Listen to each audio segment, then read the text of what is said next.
Question है, to planets A and B having masses m1 and m2 move around the sun in a circular orbit of r1 and r2 radii.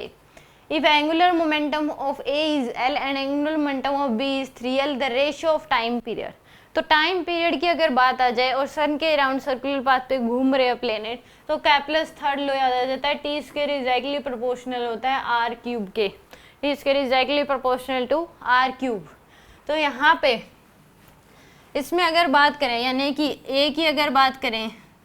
तो क्या आ रहा है, L equal to दे रखा है m1 v1 r1 यह आ जाएगा, और बी के लिए 3l इक्वल टू क्या आ जाएगा m2 v2 r2।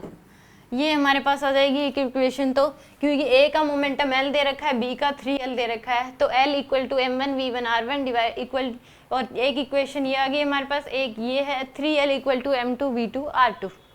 अब इस केस में सर्कुलर पाथ पे घूम रहा है तो ऑर्बिटल वेलोसिटी तुरंत माइंड में आ जाएगी उस केस में, क्योंकि हमें जो है टाइम पीरियड बताना है, मास के टर्म्स में दे रखा, मास और रेडियस के टर्म्स में v नहीं है, तो v को रिप्लेस करना है। तो ऑर्बिटल वेलोसिटी अगर फर्स्ट के ए के लिए बात करें यानी कि v1 जो क्या हो जाएगी अंडर रूट जी इंटू में ms बाय में r1 का स्क्वायर, ये आ जाएगी आपके पास, क्योंकि orbital velocity never depend on mass of satellite, तो under root G M E by में आर ई होता है। और अर्थ की बात करें आसान में तो जी एम एस बाय में r1 का स्क्वायर आ जाएगा, क्योंकि हम जो वहाँ पे फॉर्मूले पढ़ते हैं वो अर्थ के चारों तरफ सैटेलाइट घूम रहा है, यहाँ पे सन के अराउंड प्लेनेट्स घूम रहे हैं, तो इसके लिए मास ऑफ सन आ जाएगा, और v2 की वैल्यू आ जाएगी under root G M S by में r2 का स्क्वायर, जी एम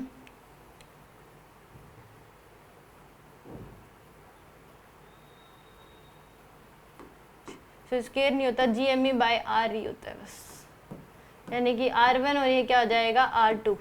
तो यहाँ से v1 बाय v2 अगर देखोगे तो ये क्या आ जाएगा r2 बाय में r1 अंडर रूट, ये आपके पास क्या आ गई v1 बाय v2 की वैल्यू आ गई under root r2 bye r1 के बराबर। अब इस केस में यहाँ पे ये आ गई v1 बाय v2, अब इन दोनों इक्वेशन से l by 3l equal to आ जाएगा m1 v1 r1 divide by m2 v2 r2।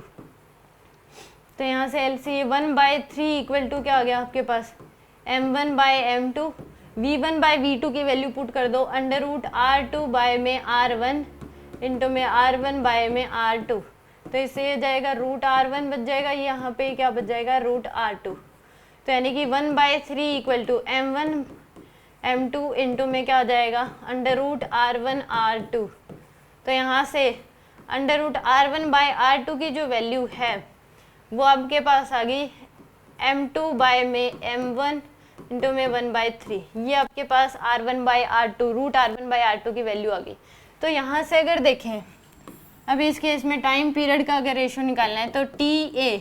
Is directly proportional to कह सकते हैं r1 का क्यूब, r1 की पावर 3/2, और इसका टी बी रेशो ले लें, टी बी डायरेक्टली प्रोपोर्शनल हो जाएगा किसके r2 की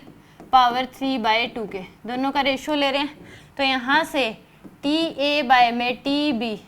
इक्वल टू आ जाएगा, के कॉन्स्टेंट है कट जाएगा, इक्वल टू r1 की पावर r1 इसको लिख लें हम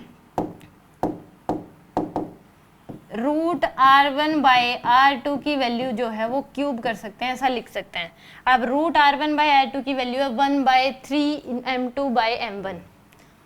ये है आपके पास। तो यानी कि ये इक्वल टू आ जाएगा आपके पास 1 बाय 3 m2 बाय m1 की पावर क्या हो जाएगी क्यूब आ जाएगी, क्योंकि रूट r1 बाय r2 की वैल्यू है 1 बाय 3 m2 बाय m1। तो यहाँ से आपके पास T A by T B की जो वैल्यू है वो आ गई आपके पास 1 बाय में 27 m2 बाय में m1 का क्यूब, ये आपके पास रेशियो होगा टाइम पीरियड का। तो 21 बाय 27 m2 बाय m1 का क्यूब, यानी कि डी ऑप्शन क्या होगा इस केस में करेक्ट होगा।